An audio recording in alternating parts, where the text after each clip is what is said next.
આપણે કુર્મ પુરાણના 32મા દિવસની કથાને આગળ વધાર્યું. જ્યારે તે પરમબ્રહ્મ મહેશ બધી આસક્તિઓથી રહિત છે તો પોતાની ભાર્યા સાથે રમણ કઈ રીતે કરે છે તથા અતિ ગર્વિત પોતાના પ્રમથ ગણોની સાથે સુખ સુવિધાઓનો ભોગ કરે છે. આ પ્રમાણે કહ્યા પછી સનાતન અમૂર્ત ભગવાન પ્રણવે મૂર્તિમાન થઈને પિતામહને કહ્યું.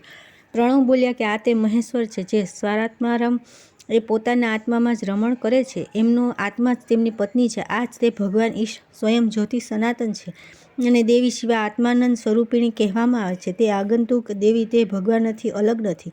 આ પ્રમાણે કહેવા છતાં પણ તે સમયે ઈશ્વરની જ માયાથી યજ્ઞમૂર્તિ ભગવાન તથા બ્રહ્માનું અજ્ઞાન નષ્ટ ન થયું. આ દરમિયાન વિશ્વભાવન બ્રહ્માએ આકાશ મધ્યને વ્યાપ્ત કરીને અદ્ભુત અને દિવ્ય મહાજ્યોતિના દર્શન કર્યા. દ્વિજોતમ તે મહાજ્યોતિની મધ્યમાં સ્થિત તેજથી ઉજ્જવળ દિવ્ય નિર્મળ મંડળ આકાશની મધ્યમાં પ્રગટ થયું. તે અનિંદિત મંડળ દિવ્ય હતું અને તેજોમય હોવાના કારણે ઘોર ભીષણ હતું તથા મૂર્ધા પર બધાની ઉપર સ્થિત હતું. તેને જોઈને બ્રહ્માએ પોતાના મુખના પ્રકાશથી સૌથી ઉપર વિદ્યમાન તે મંડળને પ્રકાશિત કર્યું. પરંતુ તે જ સમયે અજ્ઞાનવશ અતિ ક્રોધિત બ્રહ્માના જ અતિ કોપથી તે બ્રહ્માનું પાંચમું મસ્તક બળવા લાગ્યું. તે જ ક્ષણ ભગવાન નીલલોહિત રુદ્ર મહેશ્વર ગણના દેવ વિશેષ પ્રગટ થયા. તે રુદ્રદેવ ત્રિશૂળ ધારણ કર્યું હતું, પિંગલ વર્ણના હતા તથા તેમણે સર્પનું યજ્ઞોપવિત ધારણ કરેલું હતું. તે નીલલોહિત શંકર રુદ્રને ભગવાન બ્રહ્માએ કહ્યું કે હે મહેશાન, આપનો મારા જ લલાટથી સર્વપ્રથમ પ્રાદુર્ભાવ થયો હતો. આ હું જાણું છું. આપ મારા શરણમાં આવો. ત્યાર પછી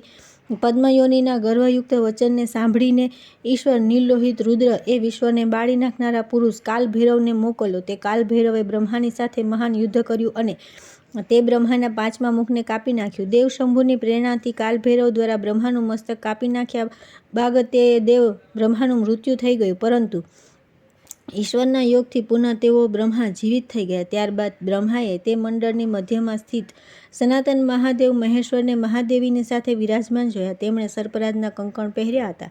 ચંદ્રમાના અવયવોને બીજના ચંદ્રમાને આભૂષણ રૂપે ધારણ કર્યા હતા. તેઓ કરોડો સૂર્ય સમાન પ્રકાશમાન તથા જટાધારી હતા. તેમણે વાઘચર્મનું વસ્ત્ર ધારણ કર્યું હતું, દિવ્ય માળાઓથી સમન્વિત હતા, હાથમાં ત્રિશૂળ ધારણ કર્યું હતું. મુશ્કેલીથી જોઈ શકવા યોગ્ય તથા ભસ્મભૂષિત યોગી શંકરને તેમણે જોયા. યોગનિષ્ઠ પોતાના હૃદયની મધ્ય જે ઈશ્વરના દર્શન કરે છે તે બ્રહ્મ સ્વરૂપ આદિદેવ મહાદેવને જોયા. આકાશમાં સ્થિત તે પરમાદેવી જેમની શક્તિ છે તે અનંત ઐશ્વર્ય સંપન્ન યોગાત્મા મહેશ્વર મને દેખાઈ રહ્યા છે. જેમને એકવાર માત્ર પ્રણામ કરી લેવાથી સંપૂર્ણ મોહને ઉત્પન્ન કરનારું સંસાર બીજ નષ્ટ થઈ જાય છે તે રુદ્ર દેખાઈ રહ્યા છે. તે વિશ્વના નાયક દેખાઈ રહ્યા છે જે તે લોકોને પણ મુક્ત કરી દે છે જે આચારયુક્ત ન હોવા છતાં પણ માત્ર તેમની ભક્તિ કરે છે. વેદોના જ્ઞાતા શાંત તથા દ્વંદ્વરહિત બ્રહ્મચારી જેમના વિશુદ્ધ સ્વરૂપને જાણે છે તે શંભુ દેખાઈ રહ્યા છે. બ્રહ્મા વગેરે દેવતા તથા બ્રહ્મવાદી ઋષિઓ જેમના લિંગની સદા આરાધના કરે છે તે વિશ્વેશ્વર દેખાઈ રહ્યા છે. જેમને એકવાર માત્ર પ્રણામ કરી લેવાથી જ પ્રણામ કરનારની સંપૂર્ણ મોહને ઉત્પન્ન કરનારું સંસારનું બીજ વિલીન થઈ જાય છે તે રુદ્ર દેખાઈ રહ્યા છે. જેમના મંડળની મધ્યમાં સરસ્વતીની સાથે આ ભગવાન બ્રહ્મા સ્થિત છે. હિરણ્ય ગર્ભના પુત્ર દેખાય છે તે ઈશ્વર સંપૂર્ણ સંસારને ઉત્પન્ન કરનારી વિજ્ઞાનમય ઈશ્વરી શક્તિ જેમના પાર્શ્વનો કદી ત્યાગ કરતી નથી તે શંકર દેખાઈ રહ્યા છે. જેમના ચરણ કમળોમાં પત્ર પુષ્પ તથા જળ અર્પણ કરવાથી સંસારથી પાર થઈ જાય છે તે રુદ્ર દેખાઈ રહ્યા છે. જેમના સામીપ્ય માત્રથી અમોઘ શક્તિ પ્રાપ્ત કરીને સનાતન શાશ્વત કાલ સર્વ કંઈ પ્રાણી માત્રને પ્રદાન કરે છે તે કાલના પણ કાલ યોગાત્મા મહેશ્વર દેખાઈ રહ્યા છે. જે સંપૂર્ણ વિશ્વના જીવન છે, ત્રણેય લોકના ભૂષણ છે તથા ચંદ્રમાં જેમનું આભૂષણ છે તે દેવ સોમ ઉમાની સાથે મહેશ્વર દેખાઈ રહ્યા છે.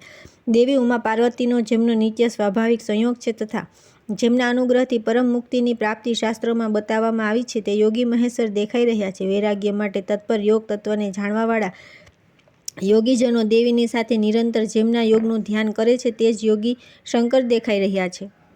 મહાદેવીની સાથે સનાતન મહાદેવને શ્રેષ્ઠ આસન પર બિરાજેલા જોઈને બ્રહ્માને પરમ સ્મૃતિ પ્રાપ્ત થઈ. ભગવાન બ્રહ્માએ દિવ્ય માહેશ્વરી સ્મૃતિને પ્રાપ્ત કરીને ચંદ્રમાને આભૂષણ રૂપે ધારણ કરનારા તથા વરદાન આપનારા સોમને સ્તુતિ દ્વારા પ્રસન્ન કર્યા. બ્રહ્માએ કહ્યું કે મહાન દેવને નમસ્કાર છે, મહાદેવીને વારંવાર નમસ્કાર છે, શિવને શાંતને નમસ્કાર છે, શિવાને શાંતિને નમસ્કાર છે. ઓમકાર બ્રહ્મરૂપ આપને નમસ્કાર છે. વિદ્યારૂપ આપને નમસ્કાર છે. મૂળ પ્રકૃતિને નમસ્કાર છે. મહેશ્વરને વારંવાર નમસ્કાર છે. વિજ્ઞાન સ્વરૂપ દેહવાળાને નમસ્કાર છે. ચિંતન વિચાર શક્તિ ચિતિ સ્વરૂપ આપ દેવીને નમસ્કાર છે. કાળના પણ કાળ આપને નમસ્કાર છે. ઈશ્વરને વારંવાર નમસ્કાર છે. રુદ્રના માટે વારંવાર નમસ્કાર છે. કામ સમસ્ત પ્રપંચને મોહિત કરનારા આપને વારંવાર નમસ્કાર છે. અને માયાને વારંવાર નમસ્કાર છે. સર્વ કાર્યોના નિયામક મહેશ્વર અને ક્ષોભ ઉત્પન્ન કરનારી સૃષ્ટિને માટે કુટસ્થ પરબ્રહ્મમાં ઉત્કુટ ઈચ્છા જાગ્રત કરનારી ઉમાને વારંવાર નમસ્કાર છે. પ્રકૃતિ રૂપ આપ દેવીને તથા નારાયણ મહેશ્વરને નમસ્કાર છે. યોગ કરનારી આપને નમસ્કાર છે. અને યોગીઓના ગુરુ શંકરને નમસ્કાર છે. સંસારનો સંહાર કરનારાને નમસ્કાર છે તથા સંસારને ઉત્પન્ન કરનારી દેવીને નમસ્કાર છે. નિત્યાનંદ વિભુ તથા આનંદ મૂર્તિને નમસ્કાર છે. વિકાર રહિતને નમસ્કાર છે. વિશ્વ પ્રકૃતિને નમસ્કાર છે. ઓમકાર મૂર્તિ તથા તેમાં પ્રતિષ્ઠિત રહેનારા આપને નમસ્કાર છે. આકાશમાં સ્થિત વ્યોમ શક્તિને વારંવાર નમસ્કાર છે. આ પ્રમાણે પિતામહ બ્રહ્માએ આ સોમાષ્ટક નામક સ્તુતિ વડે ઈશને પ્રણામ કર્યા અને શતરુદ્રીય પાઠ કરી તેમને દંડવત ભૂમિ પર પડીને સાષ્ટાંગ પ્રણામ કર્યા. ત્યારબાદ પ્રણમ કરનારાના કષ્ટોને હરનારા દેવ મહાદેવે બંને હાથથી તેમને બ્રહ્માને ઉઠાવ્યા અને કહ્યું કે હું આપના ઉપર પ્રસન્ન છું. ત્યાર પછી તેમને પરમ યોગ અને અતુલ મહાન ઐશ્વર્ય પ્રદાન કરીને ઈશ્વર નીલલોહિત દેવે કહ્યું કે આ બ્રહ્મા મારા પ્રથમ પુત્ર છે. આ સંસારમાં પૂજ્ય રૂપે પ્રસિદ્ધ છે. ગુરુ જ્યેષ્ઠ તથા આપના પિતા છે. આપે આમની રક્ષા કરવી જોઈએ. અનઘ આપે આ પુરુષની હત્યા કરવી ન જોઈએ. એઓ પોતાના યોગેશ્વરના મહાત્મ્યથી મારા શરણે આવ્યા છે. પુનઃ મહેશ્વરે નીલલોહિત રુદ્રને સંબોધિત કરીને નારાયણના અંશથી ઉત્પન્ન યજ્ઞ ભગવાન વિશે કહ્યું કે હે અનઘ, આ ભગવાન યજ્ઞ છે. બ્રહ્માને મોહગ્રસ્ત જોઈને ગર્વયુક્ત થઈ ગયા હતા. તેમનું શાસન કરો અને બ્રહ્માના કપાયેલા મસ્તકને ધારણ કરો અને આપ સંસારને દેખાડતા રહીને ભિક્ષાચરણ પૂર્વક ભ્રમણ કરો કે હું બ્રહ્મહત્યાના નિવારણ માટે વ્રત કરી રહ્યો છું. તમે દેવતાઓ અને બ્રાહ્મણોએ અર્થાત તેમની મર્યાદાને સ્થાપિત કરો. આ પ્રમાણે કહીને ભગવાન પરમેશ્વર પોતાના પરમપદ રૂપ સ્થાન પર ચાલ્યા ગયા. ત્યાર પછી જટાધારી નીલલોહિત તે ભગવાન ઈશ એ બ્રહ્માનું મુખ કાલ ભૈરવને ગ્રહણ કરાવ્યું તથા કહ્યું કે પાપને નષ્ટ કરવા માટે આપ લોક કલ્યાણકારી વ્રતનું પાલન કરો અને કપાલ હાથમાં લઈને આપ ભગવાન સર્વત્ર જાઓ તથા ભિક્ષા ગ્રહણ કરો. આ પ્રમાણે કહીને તેમણે ભયંકર દાઢ અને મુખવાળા જ્વાળા સમૂહને જ આભૂષણ રૂપે ધારણ કરી બ્રહ્મહત્યા નામે પ્રસિદ્ધ કન્યાને પણ આ પ્રમાણે કહીને મોકલી કે હે ભીષણ આકારવાળી આ કાલ ભૈરવ ત્રિલોચન જ્યાં સુધી દિવ્ય વારાણસીપુરીમાં પહોંચે ત્યાં સુધી તમે એમની પાછળ જાઓ.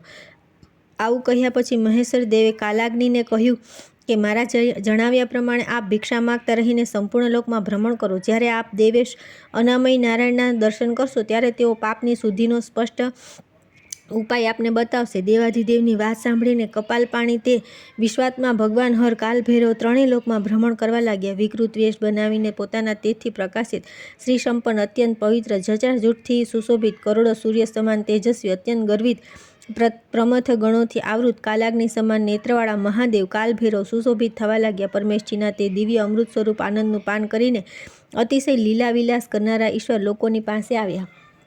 અસ્તુ તે કાલાત્મા મહેશ્વરના પ્રમુખ ગણ કાલ ભૈરવ શંકરને રૂપ લાવણ્યથી સંપન્ન જોઈને સ્ત્રીઓ તેમની પાછળ જવા લાગી. તે સ્ત્રી વિવિધ પ્રકારના ગીત ગાવા લાગી તથા મંદ મુસ્કાન સાથે તેમના મુખને જોઈને ભ્રુકુટીથી હાવભાવ પ્રદર્શિત કરવા લાગી. તેઓ શૂલધારી કાલ ભૈરવ દેવો તથા દાનવો વગેરેના દેશોમાં ગયા. પછી વિષ્ણુના ભવનમાં ગયા જ્યાં ભગવાન મધુસૂદન નિવાસ કરે છે. તે દિવ્ય ભવનને જોઈને વિશ્વ કલ્યાણકારી શંકર શ્રેષ્ઠ ભૂતોની સાથે તેમાં પ્રવેશ કરવા લાગ્યા. તે કાલ ભૈરવના દિવ્ય પરમ પરમેશ્વર ભાવને ન સમજીને શંખ ચક્ર તથા ગદા હાથમાં લઈને પીળા વસ્ત્ર ધારણ કરીને મહાન ભુજાઓવાળા વિષ્ણુના અંશથી ઉત્પન્ન વિશ્વક્સેન નામે પ્રસિદ્ધ મહાબળવાન દ્વારપાલે ત્રિશૂળધારી તે કાલ ભૈરવને રોક્યો. ત્યારે ભૈરવની આજ્ઞાથી કાલવેગ નામે પ્રસિદ્ધ શંકરનો ભયંકર ગણ વિષ્ણુ સમુદ્ભૂત વિશ્વક્સેન સાથે યુદ્ધ કરવા લાગ્યો. તા કાલવેલને જીતીને ક્રોધથી લાલ નેત્રોવાળા દ્વારપાલે રુદ્ર કાલ ભૈરવ પર ભયંકર સુદર્શન ચક્ર ફેંક્યું. ત્યારે ત્રિશૂળધારી શત્રુજીત ત્રિપુરારી દેવ મહાદેવે કાલ ભૈરવે તે આવી રહેલા ચક્રને અવજ્ઞાપૂર્વક જોયું. તે જ સમયે મહાદેવે કાલ ભૈરવે ત્રિશૂળ દ્વારા પ્રલયકાળના અગ્નિ સમાન અતિ ભીષણ વિશ્વક્સેનના વક્ષસ્થળમાં પ્રહાર કરી તેને પૃથ્વી પર પાડી દીધો. ત્રિશૂળનો પ્રહાર થતાં તે પોતાના મહાન બળનો ત્યાગ કરી તેણે વિશ્વક્સેને પોતાના પ્રાણોનો એ રીતે પરિત્યાગ કરી દીધો જેમ વ્યાધિથી વ્યથિત પ્રાણી મૃત્યુને જોઈને પોતાના પ્રાણોનો પરિત્યાગ કરી દે છે. વિષ્ણુના દ્વારપાલ વિશ્વક્સેને મારીને તેના મૃત શરીરને લઈને શ્રેષ્ઠ પ્રમથ ગણોની સાથે મહાદેવ કાલ ભૈરવ ભવનમાં પ્રવિષ્ટ થયા. જગતના કારણરૂપ ઈશ્વર કાલ ભૈરવને જોઈને ભગવાન હરિએ પોતાના લલાટનું ભેદન કરીને રક્તની ધારા પાડી અને કહ્યું કે અપરિમેય તેજરૂપ ભગવાન, આપ મારી ભિક્ષા ગ્રહણ કરો. ત્રિપુર મર્દન આપના માટે કોઈ અપ્રગટ નથી. હજારો દિવ્ય વર્ષો સુધી તે રક્તની ધારા પ્રવાહિત થતી રહી, પરંતુ પરમેષ્ટિ બ્રહ્માનું તે કાલભૈરવના હાથમાં વિદ્યમાન કપાલ ભરાયું નહીં. ત્યારે નારાયણ પ્રભુ હરિએ વૈદિક મંત્રો દ્વારા અત્યંત આદરપૂર્વક સ્તુતિ કરીને ભગવાન કાલરુદ્રને કહ્યું કે આપે બ્રહ્માનું આ મસ્તક કયા કારણે ધારણ કરી રાખ્યું છે. ત્યારે પરમેશ્વર ભગવાન કાલભૈરવે બધી વાત કહી. ત્યાર પછી ઋષિકેશ દેવેશ ભગવાન અચ્યુત બ્રહ્મહત્યાને બોલાવીને પ્રાર્થના કરી. ત્રિશુલી કાલભૈરવને છોડી દો. મુરારી વિષ્ણુ દ્વારા પ્રાર્થના કરવાથી પણ તેણે કાલભૈરવનો ત્યાગ ન કર્યો. ત્યારે જગદ્યોની સર્વજ્ઞ વિષ્ણુએ ધ્યાન કરીને શંકર કાલભૈરવને કહ્યું કે ભગવાન, આપ દિવ્ય અને મંગળકારી વારાણસીપુરીમાં જાઓ. ત્યાં ઈશ્વર સંપૂર્ણ સાંસારિક દોષોને તુરંત નષ્ટ કરી દે છે. ત્યારે તે મહાયોગી કાલભૈરવ પોતાના હાથમાં વિષ્ણુ પાર્ષદ વિશ્વક્સેનનું મૃત શરીર લઈને વારાણસીપુરીના દર્શનની પ્રસન્નતામાં નૃત્ય કરતા રહીને સર્વપ્રથમ અતિ ગોપનીય બધા તીર્થો તથા દેવસ્થાનોમાં દેવતાઓના હિતની કામનાથી ગયા. કાલભૈરવની ચારે બાજુ મહાયોગી પ્રમદગણ તેમની સ્તુતિ કરતા રહીને ચાલી રહ્યા હતા. તે કાલભૈરવનું નૃત્ય જોવાની લાલસાવાળા ભગવાન હરિ બીજું રૂપ ધારણ કરીને સ્વયં તેમની પાછળ પાછળ ચાલવા લાગ્યા. શ્રેષ્ઠ વૃષભના ચિહ્નોથી અંકિત શાસનવાળા અનંત યોગાત્મરૂપ શંકર ગોવિંદને જોતા રહીને પ્રસન્નતાપૂર્વક વારંવાર નૃત્ય કરવા લાગ્યા. ત્યાર પછી અનુચરો અને હરિસહિત ધર્મરૂપ વૃષભને વાહન રૂપે સ્વીકારવાવાળા રુદ્ર કાલભૈરવ વારાણસીપુરીમાં પહોંચ્યા. કપર્તી દેવેશના ત્યાં પ્રવેશ કરતાં જ તે બ્રહ્મહત્યાના ઊંચા અવાજે હાહાકાર કરીને દુઃખી થઈને પાતાલમાં ચાલી ગઈ. શ્રેષ્ઠ સ્થાન વારાણસીમાં પ્રવિષ્ટ થઈને દેવહર શંકર કાલભૈરવે ગણોની સામે બ્રહ્માના કપાલને સ્થાપિત કર્યું અને એ જ કરુણાનિધિ ઈશ મહાદેવ જીવિત થઈ જાય એમ કહીને વિશ્વક્સેનનો દેહ વિષ્ણુ ભગવાનને આપી દીધો.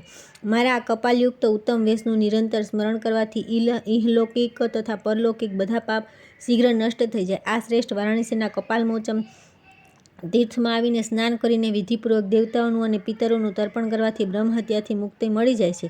સંસારને અનિત્ય જાણીને જે આ સ્થાનમાં નિવાસ કરે છે તેમને દેહાંત સમયે પરમ જ્ઞાન અને પરમ પદ પ્રદાન કરું છું. આમ કહીને ભગવાન જનાર્દનનું આલિંગન કરીને પ્રમથેશ્વરોની સાથે જ ત્યાં અંતર્ધ્યાન થઈ ગયા. તે ભગવાન કૃષ્ણ ત્રિશુલની પાસેથી વિશ્વક્સેનને પ્રાપ્ત કરી પોતાનું પરમ રૂપ કરીને તુરત પોતાના સ્થાનમાં ચાલ્યા ગયા. તમને લોકોને સ્થાણુને અત્યંત પ્રિય મહાપાતકોને નષ્ટ કરવાવાળા પવિત્ર તથા મંગળકારી આ કપાલમોચન તીર્થ વિશે મેં બતાવ્યું. જે બ્રાહ્મણોની સમીપ આ અધ્યાયનો પાઠ કરશે તે કાયિક, વાચિક તથા માનસિક પાપોથી મુક્ત થઈ જાય છે. ત્યાર પછી આવે છે 32મો અધ્યાય. પ્રાયશ્ચિત પ્રકરણમાં મહાપાતકોના પ્રાયશ્ચિતોનું વિધાન તથા અન્ય ઉપાતકોથી શુદ્ધિનો ઉપાય. વ્યાસજીએ કહ્યું કે સુરાપાન કરનારા દ્વિજોત્તમ અગ્નિ જેવા વર્ણવાળી પ્રતપ્ત અતિ ઉષ્ણ સુરાનું સ્વયં પાન કરવું જોઈએ. તેનાથી શરીરમાં બળતરા થવાથી તે પાપથી મુક્ત થઈ જાય છે. અથવા અગ્નિ જેવું લાલ અતિ ઉષ્ણ ગોમૂત્ર યા ગોબરનો રસ અથવા ગાયનું દૂધ, ઘી યા જળ પીવાથી દ્વિજ પાપથી મુક્ત થઈ જાય છે. તે સુરાપાનજન્ય પાપના શમનના માટે ભીનું વસ્ત્ર ધારણ કરી તથા પ્રયત્નપૂર્વક નારાયણ હરિનું ધ્યાન કરી પુનઃ બ્રહ્મત્યા સંબંધી વ્રતનું પાલન કરવું જોઈએ. સોનાની ચોરી કરનાર બ્રાહ્મણે રાજાની પાસે જઈને પોતાના પાપકર્મ બતાવીને આપ મને દંડ આપો. રાજા મુશળ અથવા લાકડી લઈને સ્વયં તેને એકવાર મારે. આ પ્રમાણે વધ થઈ ગયા પછી બ્રાહ્મણ ચોરીરૂપ મહાપાપથી શુદ્ધ થઈ જાય છે અથવા તપસ્યા કરવાથી તે શુદ્ધ થાય છે. મૂષળ અથવા ખેરની લાઠી અને બે બાજુ તીક્ષ્ણ ધારવાળી શક્તિ અથવા લોઢાનો દંડ ખભા પર લઈને તે પાપી બ્રાહ્મણે રાજાની પાસે ખુલ્લા કેશે દોડતા જવું જોઈએ અને પોતાના તે પાપકરને બતાવતા કહેવું જોઈએ કે મેં આ કર્મ કર્યું છે, આપ મને દંડ આપો. દંડથી અથવા યથાશાસ્ત્ર પ્રાયશ્ચિતપૂર્વક શરીર પરિત્યાગ કરી દેવાથી સોનાનો ચોર ચોરીરૂપી પાપકર્મથી મુક્ત થઈ જાય છે. તેને દંડ ન આપવાથી તો રાજા ચોરનું પાપ પ્રાપ્ત કરી લે છે. તપસ્યા દ્વારા સોનાની ચોરીથી ઉત્પન્ન પાપને દૂર કરવાની ઈચ્છા રાખનાર દ્વિજે ફાટેલા જૂના વસ્ત્ર ધારણ કરી જંગલમાં જઈ બ્રહ્મહત્યા સંબંધી વ્રતનું પાલન કરે અથવા અશ્વમેઘ યજ્ઞ સંબંધી અવૃત સ્નાન કરવાથી દ્વિજ પવિત્ર થઈ જાય છે. યા શુદ્ધ થવા માટે બ્રાહ્મણને પોતાના વજન બરાબર સોનાનું દાન કરવું જોઈએ. અથવા સોનાની ચોરી કરનાર બ્રાહ્મણે તે પાપને દૂર કરવા માટે 1 વર્ષ સુધી બ્રહ્મચર્ય વ્રતનું પાલન કરતા રહીને કૃચ્છ વ્રત કરવું જોઈએ. કામથી મોહિત થઈને ગુરુની પત્ની સાથે ગમન કરનાર બ્રાહ્મણને લોઢાથી બનાવેલ કૃષ્ણ વર્ણની તપ્ત અને ઉદ્દીપ્ત સ્ત્રીનું આલિંગન કરવું જોઈએ અથવા સ્વયં લિંગ અને અંડકોષને કાપીને પોતાના હાથમાં રાખીને નિષ્કપટ ભાવે દક્ષિણા દિશા તરફ જવું જોઈએ. જ્યાં સુધી શરીર છૂટી ન જાય. ગુરુના માટે મરાઈ જવાથી પણ ગુરુપત્નીગામી શુદ્ધ થઈ જાય છે. અથવા બ્રહ્મહત્યા સંબંધી વ્રતનું પાલન કરવું જોઈએ અથવા 1 વર્ષ સુધી કાંટાઓથી યુક્ત ડાળીનું આલિંગન કરતા રહી ગુરુપત્નીગામી નિયમપૂર્વક નીચે ભૂમિ પર સૂવું જોઈએ. આથી તે પાપ મુક્ત થઈ જાય છે. અથવા બ્રાહ્મણે ચીર વસ્ત્ર ધારણ કરીને સાવધાનીપૂર્વક 1 વર્ષ સુધી કૃચ્છ વ્રત કરવું જોઈએ. યા અશ્વમેઘ યજ્ઞનું અવભૃત સ્નાન કરવાથી તે શુદ્ધ થઈ જાય છે. અથવા સંપૂર્ણ બ્રહ્મચર્યપૂર્વક વ્રત ધારણ કરીને દર ચોથા દિવસે સાયંકાળમાં ભોજન કરવું જોઈએ. આ પહેલાં પ્રયત્નપૂર્વક એક જ સ્થાન પર એક જ આસનથી રહીને માત્ર જળ પીને 3 દિવસ પસાર કરવા જોઈએ. આ પ્રમાણે 3 વર્ષ સુધી કરતા રહી ભૂમિ પર શયન કરવાથી તે પાપથી છુટકારો મળે છે. અથવા 4 કે 5 ચાંદ્રાયણ વ્રત કરવા જોઈએ. હવે પતિતોની સાથે સંસર્ગ કરનારા નિસ્તારનો ઉપાય બતલાવું છું. જે પતિતોની સાથે જે દ્વિજ 1 વર્ષ સુધી સંસર્ગ કરે તેને તે પતિ દ્વારા કરેલા પાપને દૂર કરવા માટે વિહિત વ્રતનું પાલન કરવું જોઈએ. અથવા વર્ષ સુધી આળસ રહિત થઈને તપ્તકૃચ્છ વ્રતનું પાલન કરવું જોઈએ. 6 મહિના સુધી સંસર્ગ થાય તો ઉપરયુક્ત વ્રતનું અર્ધું પ્રાયશ્ચિત કરે. આ વ્રતો દ્વારા મહાપાતકી પોતાના પાપ દૂર કરે છે. અથવા પૃથ્વી પરના પુણ્ય તીર્થોની યાત્રા કરવાથી પણ નિસ્તાર થઈ જાય છે. બ્રહ્મહત્યા, સુરાપાન, ચોરી તથા ગુરુપત્ની સાથે ગમન કરનારા અથવા સ્વેચ્છાપૂર્વક તેમની સાથે સંસર્ગ કરવાવાળા બ્રાહ્મણે પણ પુણ્યતીર્થમાં સાવધાન રહી અનશન વ્રત કરવું જોઈએ. અથવા કપરદી ભગવાન શંકરનું ધ્યાન કરતા રહીને પ્રજ્વલિત અગ્નિમાં પ્રવેશ કરવો જોઈએ. ધર્મવાદી મુનિઓએ આ સિવાય બીજું પ્રાયશ્ચિત બતાવ્યું નથી. તેથી પુણ્યતીર્થોમાં પોતાનું શરીર બાળી નાખવું જોઈએ. સોચી સમજી પોતાની પુત્રી, બહેન યા પુત્રવધૂની સાથે ગમન કરનારે પ્રજ્વલિત અગ્નિમાં પ્રવેશ કરવો જોઈએ. આવી મર્યાદા છે. માસી, મામી, ફોઈ તથા ભાણીની સાથે ગમન કરવાથી કૃચ્છ અથવા અતિકૃચ્છ નામક વ્રતો કરવા જોઈએ. અને આ પાપોની શાંતિના માટે જગદયોની અનાદિ ધન પરમદેવનું ધ્યાન કરતા રહીને ચાંદ્રાયણ વ્રત કરવું જોઈએ. ભાઈની પત્ની સાથે સહવાસ કરવાથી તે પાપની શાંતિ માટે સારી રીતે સાવધાન મનથી 4 અથવા 5 ચાંદ્રાયણ વ્રત કરવા જોઈએ. ફોઈ પુત્રી, માસીની પુત્રી અથવા મામાની પુત્રી સાથે ગમન કરવાથી ચાંદ્રાયણ વ્રત કરવું જોઈએ. મિત્રની પત્ની તથા સાળીની સાથે સહવાસ કરવાથી 1 દિવસ રાત ઉપવાસ કરીને તપ્તકૃચ્છ વ્રત કરવું જોઈએ. રજસ્વલીની સાથે ગમન કરવાથી વિપ્ર પણ રાતમાં શુદ્ધ થઈ જાય છે. અને ચાંડાળની સાથે ગમન કરવાથી 3 તૃપ્ત કૃચ્છ વ્રતની સાથે સંતાપન વ્રત કરવાથી શુદ્ધ થાય છે. અન્ય કોઈ પ્રકાર પાપ મુક્તિ થતી નથી. માતાના ગોત્રની અથવા સમાન પ્રવરવાળા કુળની સ્ત્રી સાથે સમાગમ કરવાથી ઇન્દ્રજયી થઈને એકાગ્રતાપૂર્વક ચાંદ્રાયણ વ્રત કરવાથી શુદ્ધિ થાય છે. બ્રાહ્મણ સ્ત્રી સાથે સમાગમ કરવાથી બ્રાહ્મણે 1 કૃચ્છ વ્રત કરવું જોઈએ. અને કન્યાને દૂષિત કરવાથી ચાંદ્રાયણ વ્રત કરવું જોઈએ. અમાનુષી સ્ત્રી, રજસ્વલા, અયોની તથા જળમાં વીર્યપાત કરવાથી પુરુષે કૃચ્છ સાંતનાપન વ્રત કરવું જોઈએ. વ્યભિચારિણી સ્ત્રીઓ સાથે ગમન કરવાથી બ્રાહ્મણ 3 રાતમાં શુદ્ધ થાય છે. ગાયની સાથે મૈથુન કરવાથી ચાંદ્રાયણ વ્રતનું પાલન કરવું જોઈએ. બકરી અથવા ઘેટી સાથે મૈથુન કરનાર દ્વિજે પ્રાજાપાત્ય વ્રત કરવું જોઈએ. પતિત સ્ત્રી સાથે સહવાસ કરવાથી 3 કૃચ્છ વ્રત શુદ્ધિ થાય છે. પુલત્સી શુદ્રામાં નિષાદથી ઉત્પન્ન સ્ત્રીની સાથે ગમન કરવાથી કૃચ્છ ચાંદ્રાયણ વ્રત કરવું જોઈએ. નટી, નર્તકી, ધોબણ, વાસ તથા ચામુંડા દ્વારા જીવિકા નિર્વાહ કરનારી સ્ત્રી સાથે સમાગમ કરવાથી ચાંદ્રાયણ વ્રત કરવું જોઈએ. કદાચિત કામથી મોહિત થઈને બ્રહ્મચારી સ્ત્રી સાથે ગમન કરે તો તેણે ગધેડાનું ચામડું ધારણ કરીને 7 ઘરોની ભિક્ષા માગવી જોઈએ. પોતાના પાપને પ્રગટ કરીને 3 કાળમાં સ્નાન કરવું જોઈએ. આ પ્રમાણે 1 વર્ષ સુધી કરવાથી તે આ પાપથી મુક્ત થઈ જાય છે. અવકીર્ણી બ્રહ્મચારી વ્રતથી ચ્યુત સંન્યાસી યા બ્રહ્મચારીની બ્રાહ્મણના કથનાનુસાર સંયમપૂર્વક 6 માસ સુધી બ્રહ્મહત્યા સંબંધી વ્રત કરવાથી મુક્ત થઈ જાય છે.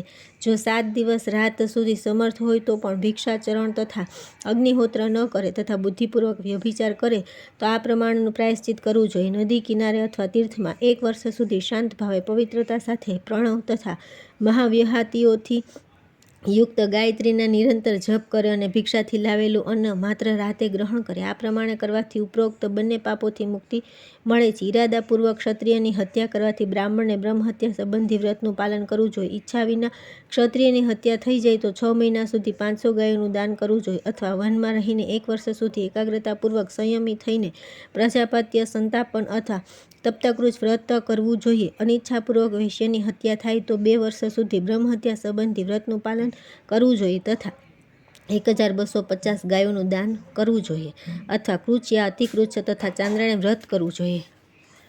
પ્રમાદવશ શૂદ્રની હત્યા કરવાથી આ પાપના શમન માટે 1 વર્ષ સુધી બ્રહ્મ હત્યાનું વ્રત કરવું જોઈએ અને 1150 ગાયનું દાન આપવું જોઈએ. ક્ષત્રિય, વૈશ્ય, શૂદ્ર આમનાથી કોઈ પણ એકનો વધ કરવાથી ક્રમશઃ 6, 8, 6 તથા 3 વર્ષ સુધી બ્રહ્મ હત્યા સંબંધી વ્રતનું પાલન કરવું જોઈએ. બ્રાહ્મણીની હત્યા કરવાથી બ્રાહ્મણે 8 વર્ષ સુધી બ્રહ્મ હત્યાના વ્રતનું પાલન કરવું જોઈએ. ક્ષત્રાણીની હત્યા કરવાથી 6 વર્ષ સુધી અને વૈશ્યની હત્યા થાય તો 3 વર્ષ સુધી તથા શૂદ્ર સ્ત્રીની હત્યા થાય તો 1 વર્ષ સુધી બ્રહ્મ હત્યા સંબંધી વ્રતનું પાલન કરવાથી દ્વિજ શુદ્ધ થઈ જાય છે. પ્રમાદવશ વૈશ્યની સ્ત્રીની હત્યા કરવાથી દ્વિજને કિંચિત દાન આપવું જોઈએ. અત્યંજોનો વધ થાય તો ચાંદ્રાયણ વ્રત કરવું જોઈએ અથવા ભગવાન બ્રહ્માએ પારક વ્રત દ્વારા શુદ્ધિ કહી છે. દેડકું, નોળિયું, કાગડો, હિંસક જંતુ, ઉંદર તથા કૂતરાની હત્યા થાય તો દ્વિજે વ્રતના 16મા અંશનું પાલન કરવું જોઈએ.